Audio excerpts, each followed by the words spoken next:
তিনটা গুণ যার অর্জন হবে আল্লাহ রাব্বুল আলামিন তাকে রহমত দিয়ে ধন্য করবেন। এই পৃথিবীতে মানুষ আর কত খাবার খায়, কত প্রাণী আছে, সমস্ত প্রাণীগুলোকে খাওয়ান কে বলেন? আমার বন্ধু, আমাদের হার্ট, আমাদের প্রত্যেকের মধ্যে কয়টা করে আছে? একটা করে হার্ট আছে। অক্টোপাস নামে একটা প্রাণী আছে যার দেহের হৃৎপিণ্ড হলো তিনটা। যেরকম সুবহানাল্লাহ। আমার বন্ধুগণ, ছোট্ট একটা প্রাণী যে পিঁপড়া আমরা দেখতে পাই, পিঁপড়ার ঘ্রাণ শক্তি কুকুরের চাইতে বেশি। আবার যে সমস্ত প্রাণীগুলো আমরা দুনিয়াতে দেখতে পাই, প্রজাপতি, এই যে প্রজাপতি আল্লাহ রাব্বুল আলামিন, ছোট্ট প্রজাপতি আমরা দেখতে পাই, কিন্তু এই প্রজাপতির চোখের সংখ্যা হলো 12,000। যেরকম সুবহানাল্লাহ। মাছ বসবাস করে পানিতে, আবার মাছেরও কাশি হয়, ওই কাশি আবার সাড়ায় দেন ওই নদীর ওই পানির নিচে কিছু শৈবাল, কিছু ঘাস আছে, সেই ঘাসগুলো খেলে তাদের কাশি ভালো হয়ে যায়। যেরকম সুবহানাল্লাহ। আমাদের চোখ হলো 2টা, মৌমাছির চোখ হলো 5টা, মশা কামড় দেয়, মশার দাঁতের সংখ্যা হলো 47টা। আল্লাহু আকবার বলেন। আল্লাহু আকবার। কে চালান? আসতে বলবেন না, কে চালান? আমরা শ্বাস নেই কি দিয়া বলেন? নাক দিয়া। আর একটা প্রাণী আছে শামুক, নিঃশ্বাস নাই হলো পা দিয়া। যেরকম সুবহানাল্লাহ। শামুকের নাক হলো 4টা, পা দিয়ে সেই শ্বাস প্রশ্বাস গ্রহণ। রাব্বুল আলামিন যত প্রাণী আছে সমস্ত প্রাণীর রিজকের দায়িত্ব তিনি নিজেই নিয়েছেন। জলভাগের ভিতরে সবচেয়ে বড় একটা প্রাণী আছে তিমি মাছ। সেই তিমির ওজন হলো 120 টন। 120 টন ওজনের সেই তিমি যখন সমুদ্রে চলাচল করে, তার পাওয়ার হলো 1700 হর্স পাওয়ার। সেই তিমি মাছ তার পিছনের অংশটুকু দিয়া বড় বড় জাহাজকে পর্যন্ত আটকায় দেয়। সুবহানাল্লাহ বলবেন না? সেই তিমি প্রত্যেক দিন তার বাচ্চা নীল তিমি তার বাচ্চা তিমিকে প্রত্যেকটা দিন 50 থেকে 60 মণ দুধ খাওয়ায়। জোরে বলে সুবহানাল্লাহ। কোন প্রাণী না খেয়ে থাকে? কোন প্রাণীর কিন্তু খাদ্য গুদাম নাই মানুষের। আসতে খাওয়ায়। প্রত্যেক থানায় আছে না খাদ্য গুদাম? কোন প্রাণীর কি খাদ্য গুদাম আছে নাকি? কোন প্রাণীর খাদ্য গুদাম নাই। ওদের রিজিক নিয়ে এত টেনশন নাই। রিজিক দেবেন কে? শক্তি থাকলেই রিজিক পাওয়া যায় না। বনে রাজা সিংহ না খেয়ে থাকে, খাবার পায় না, পেটটা ফাঁকা থাকে। এত বড় শক্তিশালী প্রাণী সিংহ হওয়ার পরও দেখবেন 7 দিন 8 দিন পর্যন্ত তার কোনো শিকার নাই, সে না খেয়ে থাকে। কিন্তু অসহায় ছোট্ট বাবুই পাখি সুন্দর একটা বাসা বানায়, সকালবেলা শূন্য পেটে বের হয়ে যায়, সন্ধ্যাবেলায় ভরা পেটে সে তার বাসায় প্রবেশ করে। যেরকম সুবহানাল্লাহ। রিজিক নিয়ে কখনো চিন্তা করবা না যুবক। চরিত্রকে ঠিক রাখবা, ইমানকে ঠিক রাখবা, দোয়া করবা কার কাছে? আসতে বলবেন না, কার কাছে? যে আয়াত আমি তেলাওয়াত করেছি সেই আয়াতটা মূলত প্রথম অংশ হলো একটা দোয়া। এই দোয়া করেছেন একজন পয়গম্বর, যে পয়গম্বর তার শ্বশুর নবী ছিলেন, নিজেও নবী ছিলেন, ভাইও নবী ছিলেন, ভাগিনাও নবী ছিলেন। নবী পরিবারে তার জন্ম। যিনি ফেরাউনকে মোকাবেলা করেছেন, যিনি আল্লাহকে দেখতে চাওয়ার জন্য তুর পাহাড় পর্যন্ত গিয়েছিলেন। খুব রাগী নবী ছিলেন, প্রচন্ড মেজাজ ছিল তার। কেন মেজাজি হবেন না তিনি? তার হাতে লাঠি থাকতো সব সময়ের জন্য। কারণ তার মেজাজ যদি নরম হতো, ফেরাউনকে মোকাবেলা করা কঠিন হয়ে যেত। ফেরাউনকে দমন করার জন্য মেজাজি নেতৃত্বের দরকার আছে না নাই? শুধু হাতে তসবিহ নিলে হবে না। আমার নবী তরবারি হাতে নিয়েছেন, মুসা নিয়েছেন শক্ত লাঠি। মুসা আলাইহিস সালাতু ওয়াস সালাম খুব দামি নবী ছিলেন। তিনি একটা দোয়া করছেন আল্লাহর কাছে। কি সুন্দর দোয়া! দোয়াটা শিখে নেই, একটু আমরা শিখবো না ইনশাআল্লাহ? জোরে বলি ইনশাআল্লাহ। এই নবীকে আল্লাহ তাআলা খুব পছন্দ করতেন।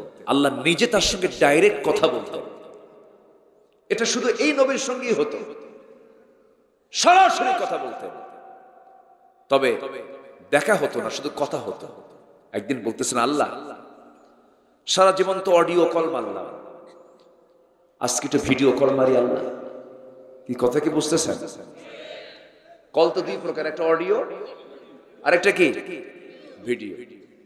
আল্লাহ বললেন, মুসা আমাকে কলে কথা বলতে গেলে অডিওতে হবে, ভিডিওতে হবে না। ভিডিওতে কল ঢুকবে না, সে অপশন তোমার থাকবে না। মুসা বলছেন, আল্লাহ শুধু কথাই বললাম, দেখার তো আগ্রহ বেড়ে গেছে, তোমার সাথে দেখা করতে চাই। আল্লাহ বললেন, মুসা দেখতে পাবে না, লেন তারানি, দেখতে পাবে না, দেখতে পাবে না, কখনো নয়, তবে তুমি আমাকে দেখতে পাবে জান্নাতে, আমরাও দেখবো জান্নাতে। জোরে বলি ইনশাআল্লাহ, আরো জোরে বলি ইনশাআল্লাহ। মুসা আলাইহিস সালাতু ওয়াস সালাম বলছেন, আল্লাহ একটু চেষ্টা করি। তুর পাহাড় পর্যন্ত গেলেন, দেখতে পেলেন না, সেন্সলেস হয়ে গেলেন। সেই মুসা আলাইহিস সালাতু ওয়াস সালাম, আল্লাহ রাব্বুল আলামিন কি পরীক্ষা তাকে সারা জীবন ধরে করেছেন। ফেরাউন যখন শুনল আল্লাহর পয়গম্বর মুসার জন্ম হয়ে গেছে, তাকে দুনিয়া থেকে বিদায় করা দরকার, সে কি করলো? ওই মিশর জনপদে যত সন্তানের মা ছিল, পেটে সন্তান যাদের ছিল, ছেলের সন্তান হলে পরে তাদেরকে জীবন্ত পুঁতে হত্যা করতে মুসার জন্ম ঠেকাবে। কিন্তু লক্ষ্য করে দেখা গেল মুসা আলাইহিস সালাতু ওয়াস সালাম পৃথিবীতে ভূমিষ্ঠ হওয়ার সঙ্গে সঙ্গে তার মা টেনশনে পড়ে গেলেন। টেনশন করে বলছেন, আমার সন্তানকে বুঝি ফেরাউনের লোকজন এসে হত্যা করে ফেলবে, মেরে ফেলবে। সন্তান যখন জন্ম হয়ে গেল, আল্লাহ বলছেন, মুসার মা টেনশন করো না, তোমার সন্তানকে তুমি আস্তে করে কাঠের বাক্সে ভর্তি করে দরিয়ায় ভাসায় দাও, আমি তোমার সন্তানকে আস্তে করে তোমার কোলে আবার উঠায় দেব। জোরে বলে সুবহানাল্লাহ। কে বাঁচান? আস্তে বলবেন না, কে বাঁচান? وأوحى إلى أم موسى أن أرضعيه فإن خفت عليه فألقيه في اليم ولا تخافي ولا تحزني। চিন্তা করো না, দরিয়ায় ভাসিয়ে দেওয়া হলো। ভাসতে ভাসতে জন্ম নিয়েছেন মার পেট থেকে, দুধ খাওয়ার কিসমত হলো না তার। জন্ম নিয়ে তিনি পরীক্ষায় পড়ে গেলেন, কেন তার নামটা বারবার আসবে না। দরিয়ায় ভাসিয়ে দেওয়া হলো। ভাসতে ভাসতে গিয়ে সেই কাঠের বাক্স গিয়ে হাজির হলো মিসেস ফেরাউন আলাইহিস সালাম যে ঘাটে তিনি গোসলটা করার জন্য নামেন, সেই ঘাটে গিয়ে সেই কাঠের বাক্স জমে গেল, ভিড় জমালো। দৃষ্টিগোচর হলো আসিয়া, কর্মচারীদেরকে ডাক দিয়ে বলেন, দেখো তো ওর মধ্যে কি আছে। কেউ খুলতে পারে না, খুলতেছে না মুখটা। কিন্তু আসিয়ার কাছে যখন নিয়ে আসা হলো, শুধু আস্তে করে হাত রাখলেন, অটোমেটিক্যালি খুলে গেল। খোলার সঙ্গে সঙ্গে দেখতে পেতেছেন 4 হাত পা নড়াচড়া করছে, ফুটফুটে বাচ্চা, কালো কালো কেশ মাথার, ভ্রু যুগল, সুন্দর চেহারা, ডাহুক ডাহুক তার চোখ। এমন সুন্দর চেহারা দেখে আসিয়া আলাইহিস সালাম মনে মনে চিন্তা করেন, আমার তো কোনো ছেলে সন্তান নাই, এই সন্তানকে এই রাজ দরবারে ধীরে ধীরে বড় করে আমাদের উত্তরাধিকারী বানাবো।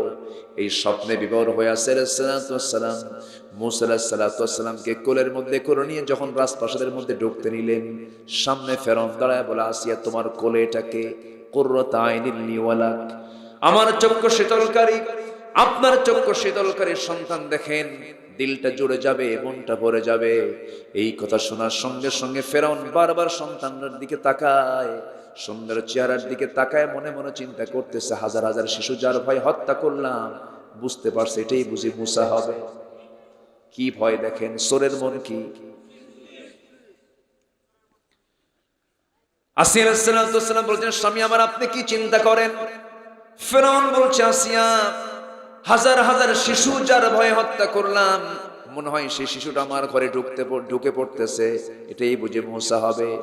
আসিয়া বলছেন, স্বামী আমার, আপনি এত ভীতু কেন? এই সন্তান কেন মুসা হবে? এই সন্তান আমার ভাষা আপনার ভাষা শিখবে, আমার কোলে আপনার কোলে থাকবে।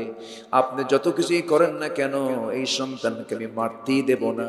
নেতা যত বড়ই হোক না কেন, বইয়ের কাছে কায়েদ, ঠিক আছে না? বইয়ের কাছে কায়েদ, ঠিক আছে না? বউ বড় না নেতা বড়? দেখেন কি কয়। হ্যাঁ, চেয়ারম্যান বড় না চেয়ারম্যানের বউ বড়? বলেন। মন্ত্রী বড় না মিসেস মন্ত্রী বড়? হ্যাঁ। বইয়ের কথা না শুনলে হয় না, সংসারে হবে না। এই মুরব্বীও বইয়ের কথা শুনছে, ইনিও শোনেন, আমিও শুনি। শোনেন না? শোনেন না? বুড়ো যদি বুড়াই দিকে আনে, উপায় নাই, কোন উপায় নাই। বইয়ের কথা সবাইকে শুনতে, আমার নবী যে বইয়ের কথা শুনেছেন, বউকে স্নেহ করেছেন। একটা ছোট্ট ঘটনা আমি খুব কম বলেছি, এই কথাটা আজকে একটু মনে হয়ে গেল, বলে ফেলি। আমার নবীর একজন স্ত্রী ছিলেন আম্মা জান আয়েশা সিদ্দিকা রাদিয়াল্লাহু তাআলা আনহা। নবীর সাথে একদিন চরম গন্ডগোল শুরু হয়ে গেছে। আম্মা জান আয়েশা বলছেন বিচার বসাবো। কি বসাবো? নবীজির বিরুদ্ধে চিন্তা করে বিচার বসাবো। রাসূল বলেন বিচার বসাবা, কারে বিচারক বানাবা? ওমরকে ডাক দিই না, ওমর চলবে না। কাকে ডাক দেব? আব্বাকে ডাক দেন। আবু বকর সিদ্দিক রাদিয়াল্লাহু তাআলা তিনি চলে আসলেন। যখন তিনি শুনতে পেয়েছেন তার মেয়ে নবীর বিরুদ্ধে বিচারের ডাক দিয়েছে, চরম খেপে গেছেন। খেপে গিয়ে ভিতরে ঢুকেই মেয়েকে মারার জন্য তিনি আগায় যাচ্ছেন, থাপ্পড় মারবেন। রাসূল বলছেন, ও আবু বকর, বিচার করতে পারবা কিন্তু মারতে পারবা না। কি কথা বলেন নাই? বিচার করো, তুমি তো তোমাকে মারতে বলি নাই। মারার জন্য যখন তেড়ে গেছেন, আমার আম্মা জান নবীর স্ত্রী আম্মা জান আয়েশা সিদ্দিকা রাদিয়াল্লাহু আনহা সঙ্গে সঙ্গে ভয়ে তিনি নবীর পিছনে এসে দাঁড়ায় আছেন। নবীর পিছনে তিনি নিরাপত্তার জন্য দাঁড়ায় আছেন। রাসূল বলেন, আয়েশা, বিচারের জন্য তোমার আব্বাকে ডাকলা, তুমি আমার পিছনে দাঁড়াইছো কেন? কথা বুঝেন নাই? আমার পিছনে দাঁড়াইছো কেন? কি তাদের মধ্যে রাগারাগি হলো? সে রাগের পরিমাণটাও কত সুন্দর একটা সীমার মধ্যে ছিল, নিয়ন্ত্রণের ভিতরে ছিল, নিয়ন্ত্রণের বাইরে কখনো যায় নাই। কিন্তু আজকে অনেক পরিবারে আছে রাগারাগির ঠেলায় কতবার দিনে সকাল বিকেল তালাক দেয়, আবার জেনা করে। আছে না নয়? স্বামী স্ত্রী সংসার, কিন্তু তালাক কতবার যে হয়েছে। তালাক হওয়ার পর কি সম্পর্ক কি স্বামী স্ত্রী থাকে না, জেনার সম্পর্ক হয়। জেনা। খুব সাবধান। আমি কিন্তু গুরুত্বপূর্ণ একটা কথা বলে দিলাম। যতই রাগারাগি হোক না কেন, কখনো মুখ থেকে এমন জাতীয় কথা বের করা উচিত নয়। প্রায় প্রায় ফোন আসে, বিরক্ত হয়ে যাই। একটা প্রশ্ন ঘন ঘন করে দিয়ে দেয়, হুজুর চরম চরম ভুল করে ফেলছে। কি হুজুর? তালাক দিছি। কি বলছেন হুজুর? বউকে তো 100 তালাক দিয়ে দিছি। কয়শো তালাক? তালাক কয়টা হয়? কয়টা তালাক দিছে? 100। সেঞ্চুরি করছে। কি তালাক দিছেন কোন? উত্তরে বলে, হুজুর বউকে তো তালাক দিচ্ছে 100টা, তার শাশুড়ি শুদ্ধাও দিচ্ছে। আবার প্রশ্ন করে, হুজুর রাগের মাথায় কি তালাক হয় নাকি? কেউ কি মোহাব্বত করে তালাক দেয় নাকি? ময়না রাগ কইরো না, তালাক এরকম করে দেয় তালাক। তালাক কি মোহাব্বতের না রাগের? তো রাগ তো রাগে মার্ডারও হবে। রাগে মার্ডার হবে না? রাগে তো মার্ডার হবে। আমার বন্ধুগণ,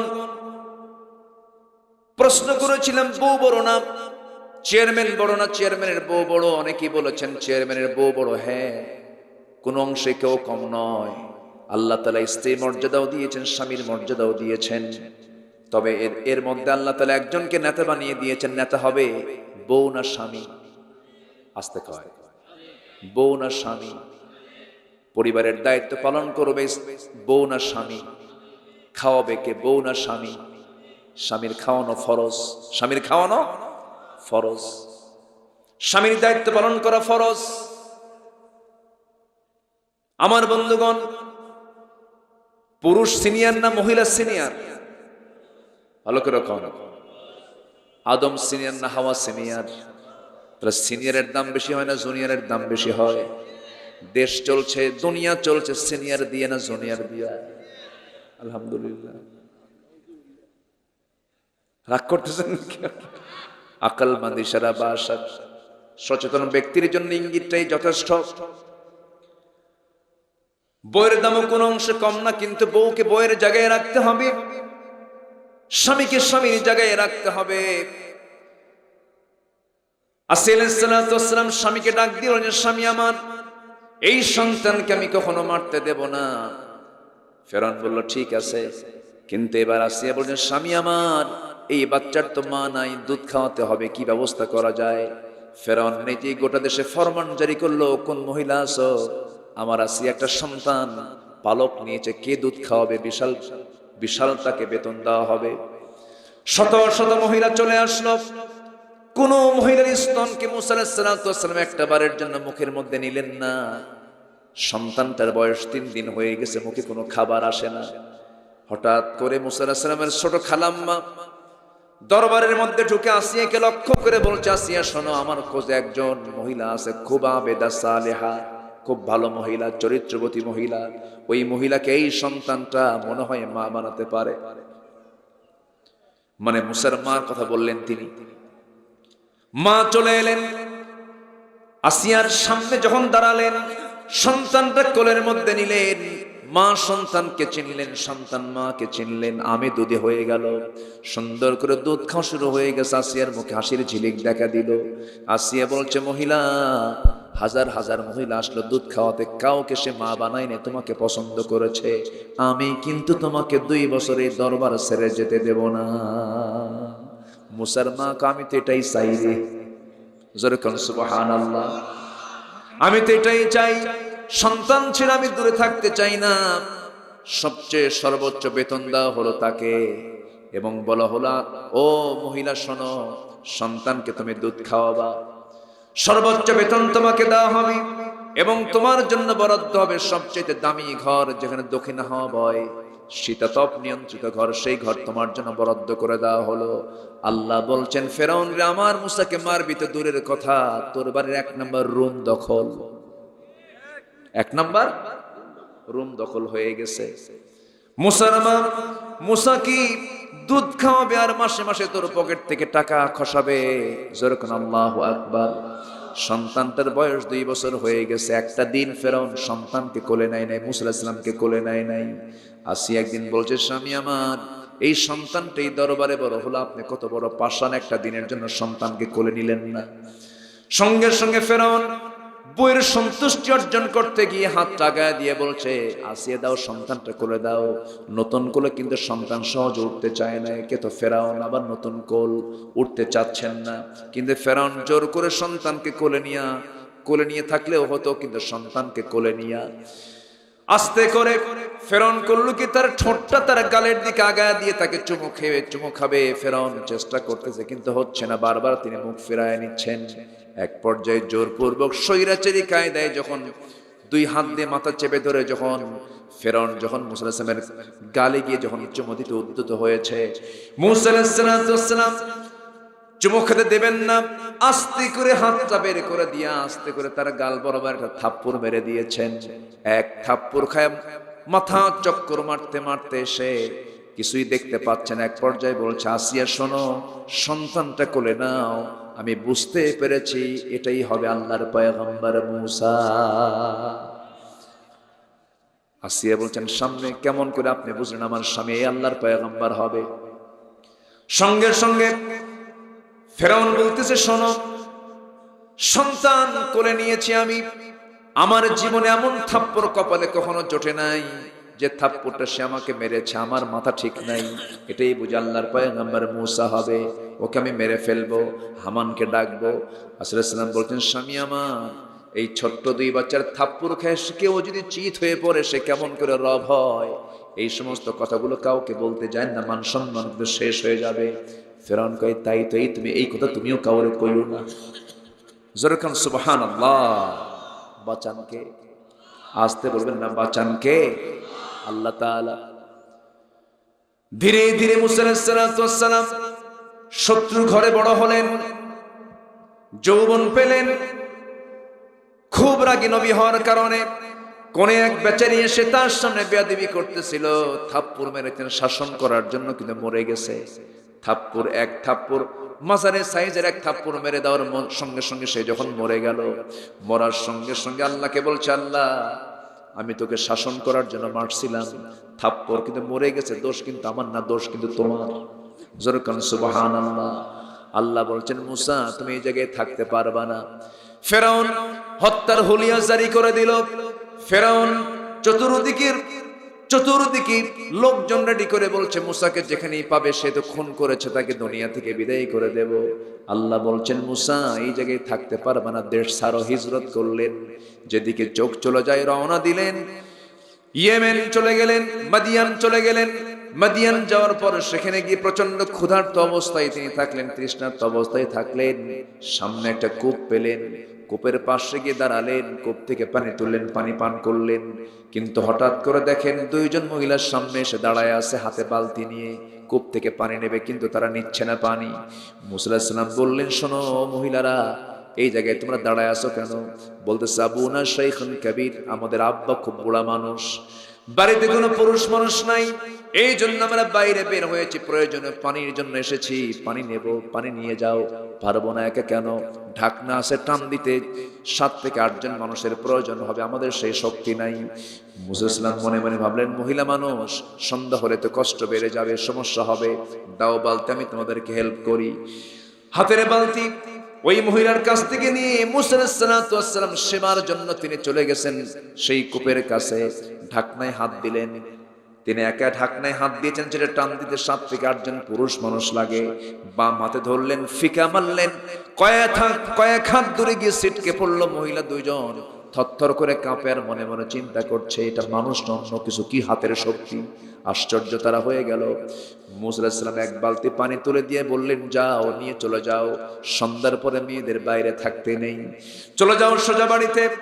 চলে গেছে বাড়িতে। বুড়া বাপটা দেখে বলছে, মা, প্রত্যেকদিন পানি আনতে সন্ধ্যা পার হয়ে যায়, আজকে এত তাড়াহুড়ো করে আসলে কেমনে? আব্বা, দেখতে পেলাম কূপের ধারে একজন শক্তিশালী যুবক, কবিয়ুন আজিজ, খুব শক্তিশালী একটা যুবক, সেখানে সে দাঁড়ায় আছে। এবার বুড়া বাপ বলতেছে, মা শোনো, তুমি আমার বড় মেয়ে, আগামীকালকে তুমি ওই কূপের ধারে যাবি, ওই যুবককে দেখতে পাবে, আমার সালাম জানিয়ে বলবে অবশ্যই যেন সে আমার সঙ্গে সাক্ষাৎ করার জন্য বাড়ি পর্যন্ত চলে আসে। পরের দিন চলে গেছেন, বাবার সালামটা পৌঁছায় দিয়ে বলেন, আমার আব্বা বুড়া মানুষ, আপনাকে দাওয়াত দিয়েছেন, আপনি কি আমাদের বাড়িতে আসতে পারবেন নাকি? মুসা আলাইহিস সালাম মনে মনে চিন্তা করছেন, দূরদেশে এসেছি, হিজরত করে এসেছি, মুহাজির মানুষ, মুসাফির মানুষ, পরিচয় হলে তো ভালোই হয়, ঠিক আছে যাব। কিন্তু তিনি বলেন, আমি যাব কেমনে, বাড়ি তো চিনি না। সঙ্গে সঙ্গে মহিলা বলছেন, চেনার দরকার নেই আপনার, আমি সামনে সামনে চলবো, আপনি আমার পিছনে পিছনে আসবেন, যখন যেদিকে যাওয়া দরকার আমি আপনাকে নিয়ে নিয়ে চলে যাব। মুসা ইসলামের চোখটা বড় হয়ে গেছে, খেপে গিয়ে বলছে মহিলাকে লক্ষ্য করে, মহিলা তুই কি বললি? তুই সামনে সামনে থাকবে, আমি তোর পিছে পিছে থাকবো? এমন পুরুষ আমি নই, আমি সামনে থাকবো, তুই পিছে থাকবি। আল্লাহু আকবার বলেন। আমি সামনে থাকবো, তুই পিছে থাকবি, কারণ আমি পুরুষ মানুষ, আমার সামনে থাকতে হবে, আমার নেতৃত্ব দিতে হবে, আমার সতর তোমার সতর একরকম নয়, আমি সামনে চলবো, পিছনে থাকবো না, কারণ পিছনে থাকলে পরে তোমার দিকে আমার নজরে চলে যাবে, আমার চোখের গুনাহ হয়ে যাবে। মহিলা মনে মনে চিন্তা করে, গতকালকে দেখলাম শক্তিশালী, আজকে দেখে চরিত্রবান যুবক, চেয়ে থাকে না, চরিত্র ভালো। মহিলার মনে মনে পছন্দ হয়ে গেল। একটা সৎ চরিত্রবতী নারীর জন্য দু ধরনের গুণ ছেলেদের পছন্দ তাদের কাছে, একটা হলো চরিত্রবান হওয়া, আরেকটা হলো কর্মঠ হওয়া। একটা যুবকের চরিত্র সবচেয়ে দুটো জিনিস মজবুত হওয়া দরকার, চরিত্র মজবুত হওয়া দরকার, শক্তিশালী হওয়া দরকার, ঠিক কি না? মুসা আলাইহিস সালাম সামনে রওনা করলেন, পিছে পিছে মহিলা আসতেছেন। মুসা বললেন, কথা তো বলতে হবে, একটা কথা শুধু বলবা, ডানে আর বামে, ডানে আর বামে, এর চাইতে বেশি কোনো কথা তুই বলতে পারবি? কি কথা কি বুঝতেছেন? আর এখনকার পার্কগুলোতে গল্প কি একটা হয় না হাজারটা হয়? বলেন, একটা হয় না হাজারটা হয়? হাজার। গল্প করতে করতে গল্পই শেষ, বিয়ের পর আর গল্প হয় না, খালি কিলে কিলি হয়। খালি কি হয়? পৌঁছে গেলেন বাড়ি পর্যন্ত, কি মনে আছে? মনে আছে, পৌঁছে গেছেন। বুড়া লোকটার সঙ্গে দেখা হলো, সালাম দিলেন। সালাম দেওয়ার সঙ্গে সঙ্গে সালামের জবাব নিয়েই বৃদ্ধ লোকটা বলতেছে, যুবক, তোমার নাম তো মুসা। মুসা আলাইহিস সালাম আশ্চর্য হয়ে গেলেন, এত দূর আমি একা একা লুকায় লুকায় আসলাম, এই লোকটা আমার পরিচয় জানলো কেমনে, আমার নামটা জানলো কেমনে? একটু ভয় পেয়ে গেলেন। এবার বলছেন, মুসা তুমি কি চিন্তা করো? ভাবতেছে আপনি আমারে চিনলেন কেমনে? এবার তিনি বলছেন, শোনো, তোমার নাম শুধু জানি না, তুমি কি জন্য আসছো তাও জানি। কি মারছো? একজন মানুষকে মেরে ফেলে পরে আসছো, আরো ভয় পাচ্ছে। এবার বৃদ্ধ লোকটা বলতেছে, শোনো, তুমি যার সামনে দাঁড়িয়ে দাঁড়িয়ে কথা বলতেছো, কোনো টেনশন নাই, ফেরাউনের সে কোনো লোক নয়, তোমার কোনো শত্রু সে নয়। তুমি যার সামনে দাঁড়িয়ে দাঁড়িয়ে কথা বলো, এ শুধু সাধারণ কোন বৃদ্ধদের কাতারের একজন সাধারণ বৃদ্ধ নয়, এই বৃদ্ধের পরিচয় হলো এই মাদিয়ানবাসীর জন্য আল্লাহ যাকে পয়গম্বর করে পাঠিয়েছেন, আমি হলাম সে আল্লাহর পয়গম্বর। শুআইব আলাইহিস সালাতু ওয়াস সালাম ইলা মাদিয়ানা আখাহুম শুআইব, আমি হলাম আল্লাহর পয়গম্বর শুআইব। এই কথা শোনার সঙ্গে সঙ্গে তিনি জড়িয়ে ধরে বলছেন, আরে আল্লাহর পয়গম্বরের সঙ্গে আমার সাক্ষাৎ হয়ে গেল। এবার বলছেন, শোনো মুসা, গতকালকে আমার মেয়েকে দেখেছো, আজকেও মেয়েকে দেখেছো, আমার দুটা মেয়ের যে কোনো একটা মেয়েকে তোমার সঙ্গে বিয়ে দেব, তুমি কি রাজি আছো নাকি? হ্যাঁ রাজি আছি। এবার তিনি বলছেন, বিয়ে দেব, শর্ত হলো এই মুহূর্তে তোমার সঙ্গে আমার মেয়েকে বিয়ে দেওয়া যাবে না, কারণ তোমার রেকর্ড ভালো না। কেন? থাপ্পড় মারলেই মানুষ মরে যায়, তোমার রাগ খুব বেশি। আমার বাড়ির যে ছাগলগুলো আছে সেই ছাগলগুলো তোমাকে 8 বছর পালতে হবে। 8 বছর যদি একটু কম হয়, বেশি উত্তম হয় 10 বছর লালন পালন করলে পরে 10 বছর ছাগল লালন পালন করলেন মুসা আলাইহিস সালাতু ওয়াস সালাম। একজন রাগী মানুষ। ছাগল খুব শান্ত প্রাণীর নাম নাকি? ছাগল কি শান্ত? শান্ত। খুব রাগী লোক তো ছাগল পালা খুব সম্ভব নাকি? একবার যদি ব্রেক মারে ছাগল, একবার ব্রেক মারা বোঝেন তো, একবার যদি 2 পা সামনে গেড়ে দেয়, দড়ি ছিঁড়ে যাবে, ও নড়বে না। এত তেড়ি একটা জাত হলো ছাগল। সেই ছাগল পালার দায়িত্ব দেওয়া হলো এই রাগী মানুষকে। 10 বছর ছাগল পালা শেষ করে শেষ দিন, যেদিন তার ছাগলের ডিউটি যেদিন শেষ হয়ে যাবে, মাঠ থেকে ছাগলগুলো নিয়ে চলে আসতেছেন। হঠাৎ করে একটা ছাগল পাল থেকে মারছে দৌড়। সেই ছাগল সিটকে পড়া সেই বিচ্ছিন্ন ছাগলের পেছনে মুসাও দৌড় মেরেছেন। দৌড় মেরে সেই দৌড় মারা সেই ছাগলটা পিছন দিকে দৌড়ায়া শেষ পর্যন্ত মুসা আলাইহিস সালাম ধরে ফেলেছেন। 2 হাত দিয়ে 2 পা শক্ত করে ধরে শূন্যের দিকে চড়াইছেন, এক আছাড় মারবেন। কিন্তু লক্ষ্য করে দেখেন ওই ছাগলটার চোখে মুখে ভয়, শরীর থেকে লোমকূপ থেকে ঘাম ঝরতেছে। দয়া মায়া হলো, আস্তে করে ছাগলটাকে 2 হাত থেকে 2 পা ছেড়ে দিয়া কোলের মধ্যে নিয়ে আদর করে বললেন, তুই তো ছাগল, তোকে মাইরা লাভটা কি? মাফ করে দিলেন। সঙ্গে সঙ্গে আল্লাহ বলছেন, মুসা তোমার রাগ কমে গেছে, আমি তোমার নবুয়ত দিয়ে দিলাম। সুবহানাল্লাহ। গোটা জীবনটা তার স্ট্রাগল। সেই মুসা তিনি দোয়া করছেন কার কাছে? আসতে বলবেন না, কার কাছে? এই দোয়া কেন দেওয়া হয়েছে আমাদেরকে? এই দোয়া আমাদেরকেও করতে হবে। সম্মানিত ভাইয়েরা, সেই মুসা আলাইহিস সালাম কি দোয়া করছেন দেখেন।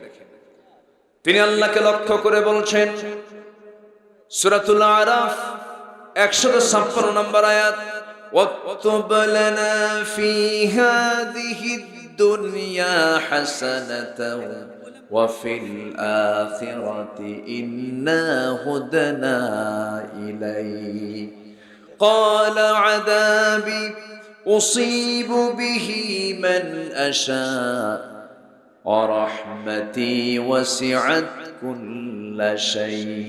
জোরে বলুন আল্লাহু আকবার। মুসা আলাইহিস সালাতু ওয়াস সালাম তিনি দোয়া করছেন, আল্লাহ তাআলা তুমি আমাকে দুনিয়ার কল্যাণ দাও, আখিরাতের কল্যাণ দাও। এই দোয়াটা সেম আমার নবীও করেছেন। যারা পারেন ঠোঁট মিলিয়ে বলুন, রব্বানা আতিনা ফিদ দুনিয়া হাসানাতাও وفي الآخرة حسنة وقنا عذاب النار। আদম আলাইহিস সালাম যে দোয়া করেছেন সেই দোয়া কোরআনে আছে।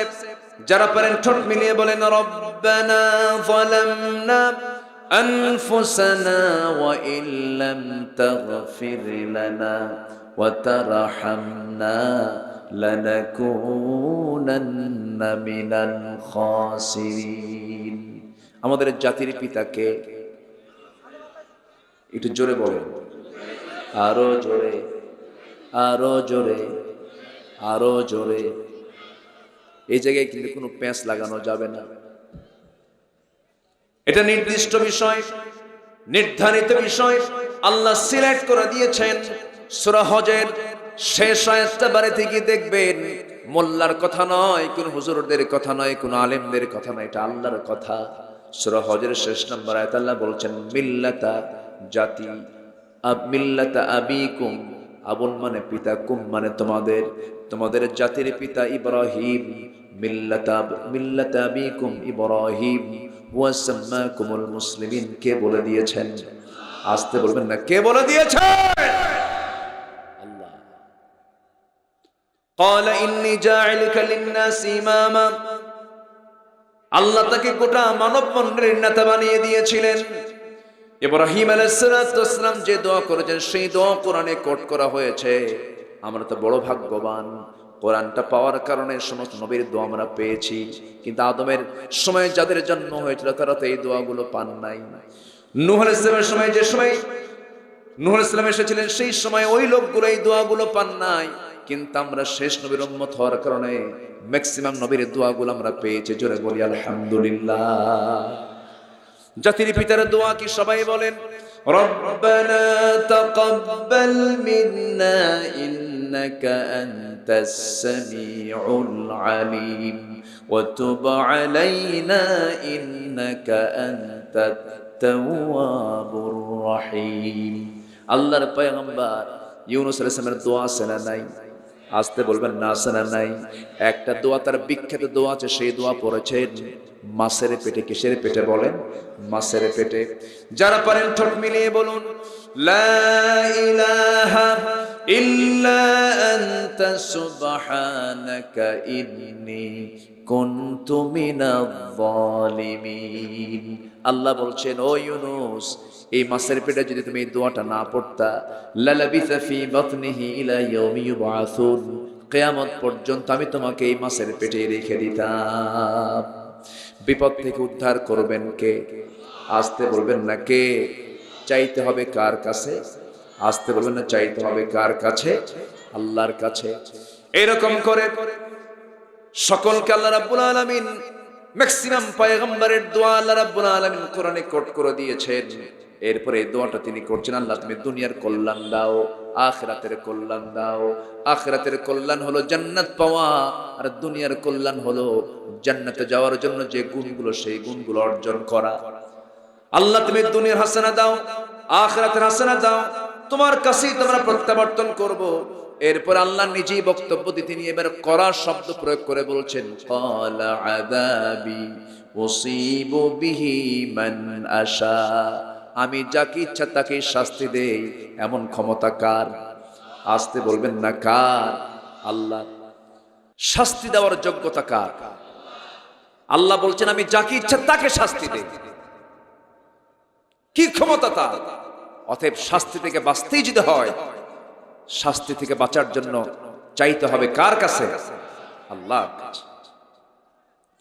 এরপর আল্লাহ তাআলা বলছেন, শাস্তির পরপরই বলছেন, ওয়ারাহমাতি ওয়াসিআত কুল্লা শাইইন ফাসাআকতুবুহা লিল্লাযীনা ইয়াত্তাকুন ওয়া ইউতুনাস যাকাতা ওয়াল্লাযীনা হুম বিআয়াতিনা ইউমিনুন। জোরে বলুন আল্লাহু আকবার। আল্লাহ বলছেন, আমার রহমত সব জায়গায় পরিব্যাপ্ত হয়ে আছে, তবে তিনটা শ্রেণী, তিনটা গুণ যারা অর্জন করবে আমি আল্লাহ তাদেরকে রহমত দিয়ে ধন্য করব। তিনটা গুণ। কয়টা গুণ বলেন? তিনটা গুণ। এর মধ্যে এক নাম্বার গুণ হলো যারা তাকওয়া অবলম্বন করবে আমি তাদেরকে রহমত দিয়ে ধন্য করব। জোরে বলে সুবহানাল্লাহ। তাকওয়াটা কি? এটা লম্বা সময় লাগবে, এটা সময় দেন আমাকে। কিন্তু আমি একটু লক্ষ্য করছি একটু নড়াচড়া হচ্ছে, অনেক রাত তো, শীতের রাত, আমি বুঝতে পারছি কষ্ট হচ্ছে আপনাদের। একটু বসেন। মাহফিল শুরু হয়েছে হলো নাহমাদুহু দিয়ে, শেষ হবে কি দিয়া বলেন তো? দোয়া দিয়ে। আমরা চাইবো কার কাছে বলেন? আল্লাহর কাছে আমরা চাবো, কেউ যাবেন না। তাকওয়াটা কি? তাকওয়া কি?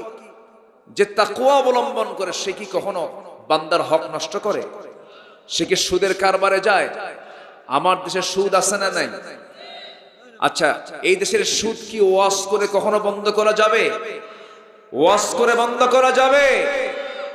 সুদ, জেনা, মদ, ব্যভিচার, এগুলো ওয়াজ করে বন্ধ হবে না, এগুলোকে আইন করে বন্ধ করতে হবে। মুসলমান, আইন করে বন্ধ করতে হবে। যাকাত চালু করো, সুদ বন্ধ করো। কার হুকুম?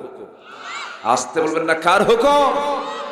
এই কথা বলতে গিয়ে যদি আমাকে বলা হয় আমি রাষ্ট্রদ্রোহী, এই কথা যদি বলতে গিয়ে বলা হয় আমি দেশের সংবিধান বিরোধী, কোরআনকে মানতে গিয়ে যদি সমস্ত গালি শুনতে হয়, গালি শুনবো। বাতিল শক্তির কাছে আমরা মাথা নত করব না, করব না, করব না। রাজি আছেন কারা কারা? হাত উঁচু করে দেখান মুসলমান।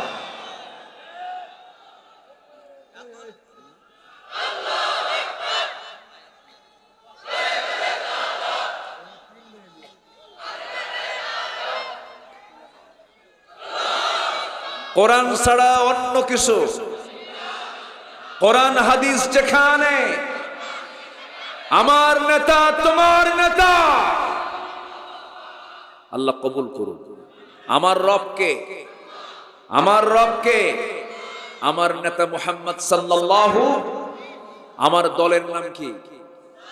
আরো জোরে, আমার সংবিধান কি? কোরআন। তাহলে আমার রব, আমার নেতা মুহাম্মদ সাল্লাল্লাহু, আমার দল, আমার সংবিধান, এই চারটার মধ্যে যদি কেউ কোনো কথা বলতে আসে জিহ্বা টেনে ছিড়বো আমরা। এটাই হোক আমাদের সিদ্ধান্ত। আল্লাহ কবুল করুন, জোরে বলি আমিন।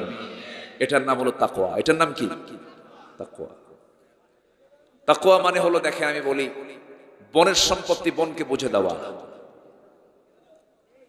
হ্যাঁ, এইবার ঝামেলা না? আচ্ছা, তাকওয়া মানে হলো অন্যের আইল ঠেলে অন্যের জমিতে না যাওয়া। তাকওয়া হলো ওজনে কোনো কম বেশি না করা। এগুলো তো আমার দেশে নাই। আসতে বলবেন না, আছে না নাই? বনকে সম্পদ বুঝায় দেয় না, কিন্তু এদিকে উনি বছরে বছরে ওমরা করতে যান। বনের জায়গায় ধান লাগায়। বাপ মারা গেছে এক যুগ আগে, বনকে সম্পদ বুঝায় দেয় না, বনও ভয়ে কিছু বলতে পারে না। আবার মাঝে মাঝে বনকে দাওয়াত দিয়া মিষ্টি খাওয়ায়, ফলমূল খাওয়ায়, দামি দামি খাবারগুলো খাওয়ায় দেয়া, পাম্পট্টি দেয়। পাশে বনকে বোঝায় বসায় রেখে আবার বলে, বন একটা কথা বলি, রাগ কইরো না, কি? অংশ নিলে কিন্তু ধ্বংস হয়। দেখছেন কি ওয়াজটা দিল? এটাকে কোরআন থেকে ওয়াজ না, ইবলিস থেকে আসা? কিসের থেকে আসা? কর, ইবলিস থেকে আসা। এগুলো তাকওয়ার কাজ নয়। এতিমের মাল মেরে খাওয়া তাকওয়ার কাজ নয়।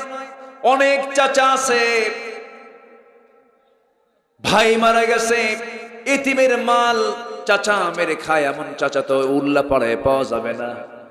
আসতে বলবেন না, আছে না নাই? আমার বন্ধুগণ, তাকওয়া কাকে বলে দেখেন? ওমরে ফারুকের মতো মানুষ, অর্ধ দুনিয়ার শাসনকর্তা তিনি।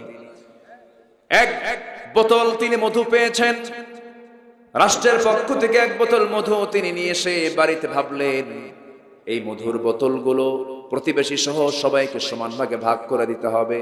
বউকে গিয়ে বলছেন, বউ আমার মধুর বোতলটা তুমি সুন্দর করে নাও, সুন্দর করে কয়েকটা ভাগ করে সবার প্রতিবেশীর ঘরে ঘরে সমান করে দিয়ে যাও, যেন কোনো কম বেশি না হয়।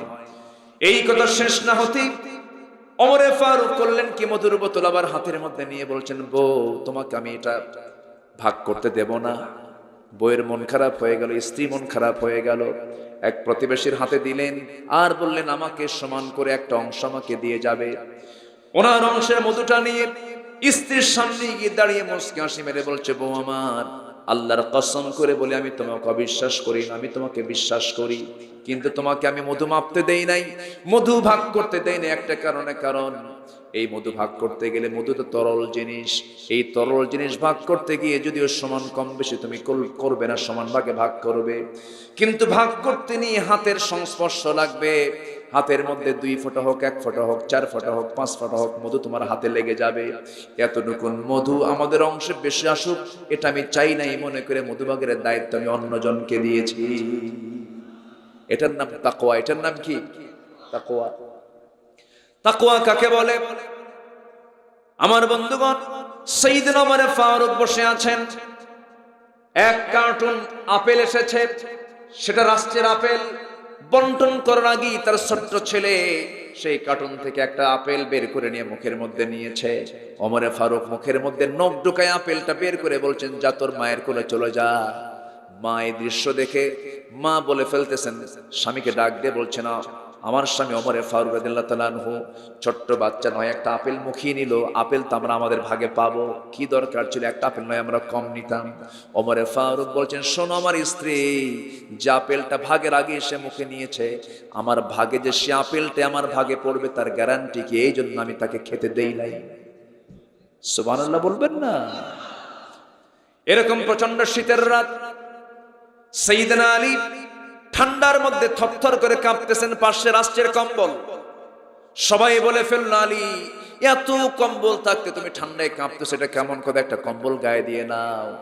সাইয়েদনা আলী বলছেন, কম্বল তো গায়ে নেব, কোন কম্বলটা গায়ে নেব, সেই কম্বলটা আমার ভাগে আসবে, কিন্তু এই কম্বলটা আমার ভাগে আসবে তার গ্যারান্টি কি, এই জন্য আমি কম্বল গায়ে দেব না।